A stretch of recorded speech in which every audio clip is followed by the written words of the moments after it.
I never thought that my actions would ever find their way to hurting my family or the people that I loved.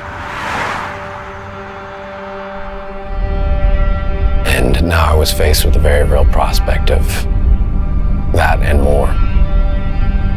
I at the time was robbing drug dealers because I thought they're never going to call the cops. We started getting phone calls from everybody that knew us with a lot of fear in their voice, and we didn't know why.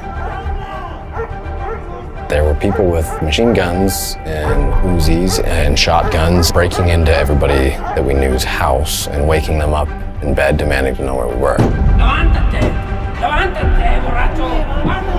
These people were armed, they were very dangerous, and they had a lot of money to throw around and offered it for any information as to where I was headed and where my family was located. And I was running.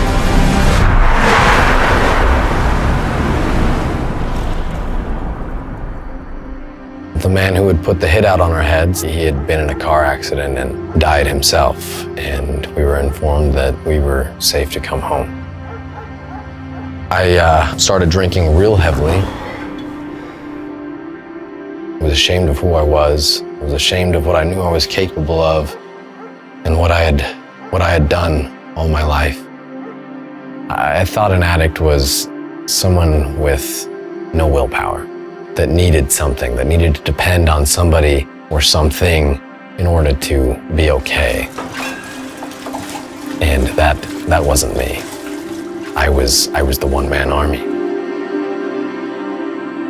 I started trying on my own, very hard to quit. And after months of that, I almost completely gave up because I couldn't do it. So I went to the bishop, and he gave me the ARP, the Addiction Recovery Program manual. I learned a great deal, but again, I thought I could do it on my own.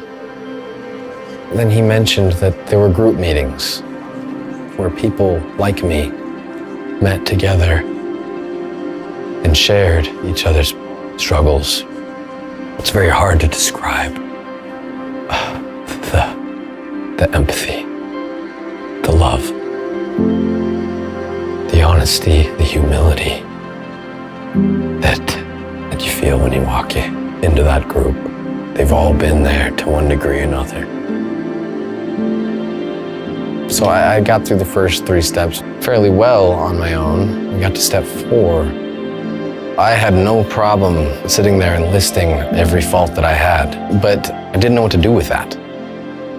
Going through it again though with a sponsor was quite different because they emphasize not just your weaknesses but also your strengths, and that was hard because I didn't want to see the good. I accepted and I knew the bad. The 4th step helped me to see the good that was always there.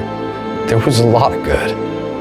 It was just hidden and buried underneath substances and habits and years of guilt, years of shame.